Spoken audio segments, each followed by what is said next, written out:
วัสดีครับนักเรียนทุกคนครับกลับมาพบกับครูบอสกันอีกครั้งแล้วนะครับในวิชาคณิตศาสตร์นั่นเองครับผม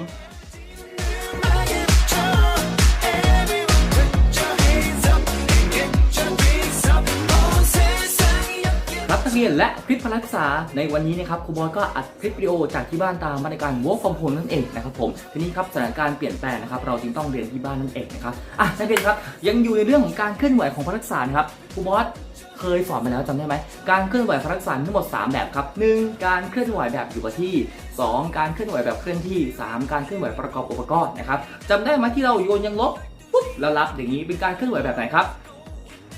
ถูกต้องครับเป็นการเคลื่อนไหวแบบประกอบอุปกรณ์นั่นเองครับเนื่องจากว่าร่างกายเรานะครับต้องผสมกับการใช้อุปกรณ์นะครับในการเคลื่อนไหวนั่นเองนะครับฝึกการใช้สมองการใช้สายตานั่นเองนะครับผมมาในคลิปนี้ครับจะเป็นกิจกรรมที่เรียกว่าการเคลื่อนไหวประกอบกับกิจกรรมเข้าจังหวะนั่นเองนะครับผมมันคืออะไรก็คือว่าการที่ร่างกายเราครับสามารถขยับตัวตามจังหวะ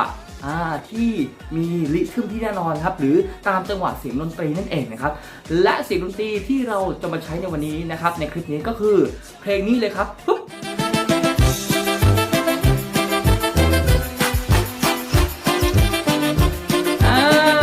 คุณนี่นะครับเพลงนี้นะครับเพลงนี้เขาเรียกว่าเพลง Chicken Dance นั่นเองนะครับหรือว่า Little Bird นั่นเองนะครับเป็นการเคลื่อนไหวนะครับประกอบท่าทางเหมือนกับไก่เหมือนกับนกนะครับให้เข้ากับเสียงจังหวะดนตรีนั่นเองนะครับผมทีนี้ครับนักเรียนก่อนที่เราจะมาเรียนรู้กันนะครับเราต้องไปอบอุ่นร่างกายก่อนนะครับอย่าลืมนะครับเพื่ออะไรครับเพื่อไม่ให้ร่างกายกระดูกกล้ามเนื้อนะครับเกิดอาการบาดเจ็บนั่นเองนะครับก่อนที่เราจะไปเรียนในท่าทางนะครับและการเคลื่อนไหวกันนะครับผมทำตามครูบอสเลยนะครับมาอบอุ่นร่างกายกันนะครับมาเลยครับพุช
เอาละครับนักเรียนหลังจากที่เราอบอุ่นร่างกายกันเรียบร้อยแล้วนะครับทีนี้เราก็เตรียมตัวที่จะเต้น Chicken Dance กันเลยนะครับก่อนที่เราจะไปเต้นแล้วนะครับเราก็ต้องรู้จักท่าทางการเต้นของมันก่อนนะครับผมChicken Dance นะครับ Chicken แปลว่าไก่นั่นเองครับแน่นอนครับไก่นะครับมันก็ต้องมีทั้งหมด4ท่าด้วยกันนะครับผมการเต้น Chicken Dance นะครับจะมีทั้งหมด4ท่านะครับผมง่ายๆเลยครับนักเรียนเรามาดูท่าที่1นะครับเราจะทำมือนะครับเหมือนกับปากของนกครับผมหรือปากของไก่นั่นเองนะครับนี่ทำมือตามครูบอสเลยนะครับเห็นไหมครับเอานิ้วชี้นิ้วกลางนิ้วนางและนิ้วก้อยครับตรดกันนะครับผมแล้วก็นำนิ้วโป้งนะครับมาทำอยู่ด้านล่างเป็นปากนกนั่นเองนะครับเห็นไหมครับแล้วทำท่าอ้าปากและหุบปากแบบนี้ครับตามครูบอสเลยครับเห็นไหมครับทำตามครูบอสครับทั้งหมด4ครั้งนะครับ1 2 3 4เห็นไหมครับระยะห่างของปากนะครับให้ห่างประมาณ1ช่วงไหล่นะครับเห็นไหมครับเอาใหม่ครับปึ๊บ1 2 3 4เห็นไหมครับไม่ยากเลยครับนักเรียนลองเร็วขึ้นอีกครับ1 2 3 4เห็นไหมครับเอาใหม่1 2 3 4เห็นไหมครับไม่ยากเลยเอาใหม่1 2 3 4เห็นไหมครับเร็วขึ้นอีกครับนักเรียน1 2 3 4เห็นไหมครับ1 2 3 4เห็นไหมครับปากเห็นไหมครับเยี่ยมมากครับนักเรียนท่าแรกผ่านไปแล้วต่อไปท่าที่2ครับนักเรียนมีปากแล้วก็ต้องมีปีกนั่นเองนะครับผมให้นักเรียนกางศอกขึ้นมาแบบนี้นะครับผมออกด้านข้างนะครับและยกขึ้นลงแบบนี้นะครับเห็นไหมครับลองทำตามครูบอสนะครับทำทั้งหมด4ครั้งครับไป1 2 3 4เห็นไหมครับกางขึ้นแล้วหุบลงนะแบบ1 2 3 4เห็นไหมครับเอาใหม่1 2 3 4เห็นไหมครับไม่ยากเลยครับนักเรียนเร็วขึ้นอีกครับ1 2 3 4เอาใหม่ครับ1 2 3 4นิดนึงครับ1 2 3 4เยี่ยมมากครับนักเรียนเร็วขึ้น1 2 3 41 2 3 4อีกครั้งครับ1 2 3 4เยี่ยมมากครับนักเรียนทีนี้ครับลองเอามารวมกันจากท่า1และบวกอีกท่า2นะครับก็คือเอาท่าปากนะครับกับท่าปีกมารวมกันนะครับผมไปทีละสเต็ปครับทำตามครูบอสนะครับเอาปากก่อน1 2 3 4ปีก1 2 3 4เห็นไหมครับเอาใหม่ปาก4ครั้งปีก4ครั้งเห็นไหมครับท่าละ4ครั้งครับผมเห็นไหมครับทำตามครูบอสเลยนะครับปีกเยี่ยมมากเร็วขึ้นไปปากปีกเอาไหม1 2 3 4 1 2 3 4เห็นไหมครับอีกรอบหนึ่งครับ1 2 3 4ปีกเยี่ยมมากครับนักเรียนท่าต่อไปเลยครับต่อไปท่าที่3นะครับนักเรียนเป็นท่าการสายก้นนั่นเองนะครับน่ารักเห็นไหมครับดุกดิกเห็นไหมครับทำตามครูบอสนะครับสายก้นทั้งหมด4ครั้งนะครับเริ่มจากฝั่งไหนก่อนก็ได้นะครับเต็มตัวนะครับเห็นไหมครับ4ครั้งนะครับไป1 2 3 4เห็นไหมครับเอาใหม่1 2 3 4เห็นไหมครับง่ายๆเลยครับอีกรอบหนึ่งครับ1 2 3 4ต่อไปครับเร็วขึ้นนะครับไป1 2 3 4เอาใหม่ก้นอีกรอบหนึ่งก้นต่อไปเร็วขึ้นอีกครับไป1 2 3 4ก้นอีกรอบหนึ่งก้นเห็นไหมครับง่ายมากเลยครับนักเรียนทีนี้ครับเอาท่า1มาบวกท่า2แล้วมาบวกท่า3นะครับ3ท่าด้วยกันนะครับมีท่าปากมีท่าปีกแล้วมีท่าก้นนะครับปากช้าก่อนนะครับปีก4ครั้งครับผมก้นเห็นไหมครับเอาใหม่ครับอีกรอบหนึ่งนะครับปากปีกเห็นไหมครับก้นอีกรอบหนึ่งครับนักเรียน1 2 3 4 1 2 3 4ก้นเห็นไหมครับไม่ยากเลยครับนักเรียนต่อไปครับปากปีก ก้นก้นก้นก้นต่อไปเร็วขึ้นครับไป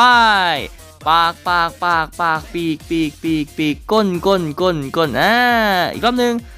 1 2 3 4 1 2 3 4 1 2 3 4เอาใหม่ครับปากปากปากปากปีกปีกปีกปีกก้นก้นก้นก้นปากปากปากปากปีกปีกปีกปีกก้นก้นก้นก้นท่าต่อไปเลยครับต่อไปครับท่าที่4แล้วนะครับเป็นท่าง่ายๆครับคือการปรบมือนั่นเองนะครับเห็นไหมครับ4 ครั้งครับนักเรียนเห็นไหมครับง่ายมากเห็นไหมครับทำตามครูบอสเลยครับปรบมือ4 ครั้ง1 2 3 4เห็นไหมครับง่ายมากครับเอาใหม่1 2 3 4อีกรอบหนึ่ง1 2 3 และ 4เห็นไหมครับเอาไปครับเร็วขึ้น1 2 3 41 2 3 4 5ตบตบตบตบเห็นไหมครับเยี่ยมมากครับต่อไปครับเอาท่า1บวกท่า2บวกท่า3แล้วมาบวกท่า4นั่นเองนะครับมีอะไรบ้างครับนักเรียนจำได้ไหมครับมีปากท่า2อะไรครับมีปีกท่าที่3นะครับมีการใส่ก้นท่าที่4สุดท้ายปรบมือนั่นเองนะครับผมเต็มพร้อมนะครับนักเรียนเตรียมตัวเริ่มจากช้าๆก่อนนะครับป้ายปากปากปากปากปีกปีกปีกปีกช้าๆครับผมก้นก้นก้นก้นตบมือ1 2 3 4เห็นไหมครับท่าละ4 ครั้งครับปากปากปากปีกปีกปีกปีกก้นก้นก้นก้นตบตบตบตบต่อไปปากปากปากปากปีกปีกปีกปีกก้นก้นก้นก้นตบตบตบตบปากปากปากปากปีกปีกปีกปีกก้นก้นก้นก้นตบตบตบตบสุดยอดมากครับเร็วขึ้นครับต่อไปพร้อมไปปากปากปากปากปีกปีกปีกปีกก้นก้นก้นก้นตบตบตบ1 2 3 4 1 2 3 4 1 2 3 4ตบตบตบตบปากปากปากปากปีกปีกปีกปีกก้นก้นก้นก้นตบตบตบตบปากปากปากปากปีกปีกปีกปีกก้นก้นก้นก้นตบตบตบตบต่อไปมาใส่เพลงกันเลยครับเตรียมตัว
ครับนักเรียนก็จบกันแล้วนะครับกับกิจกรรมที่เรียกว่าการเคลื่อนไหวประกอบกับจังหวะนั่นเองครับหรือเสียงดนตรีนั่นเองนะครับ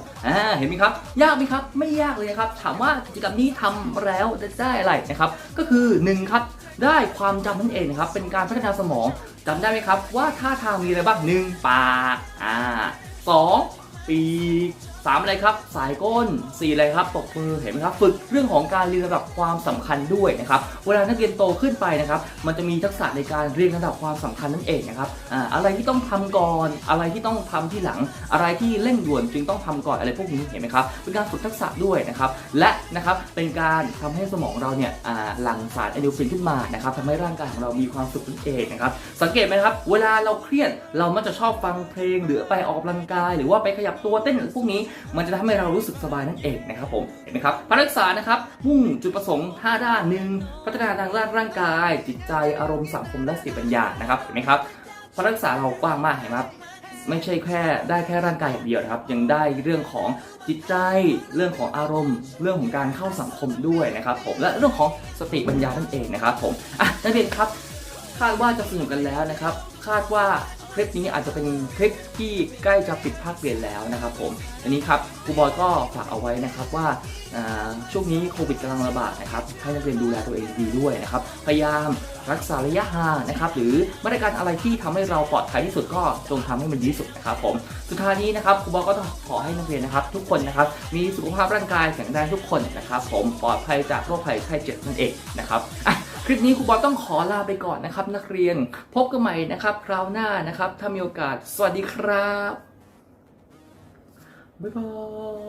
ย The Flag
心다 때문에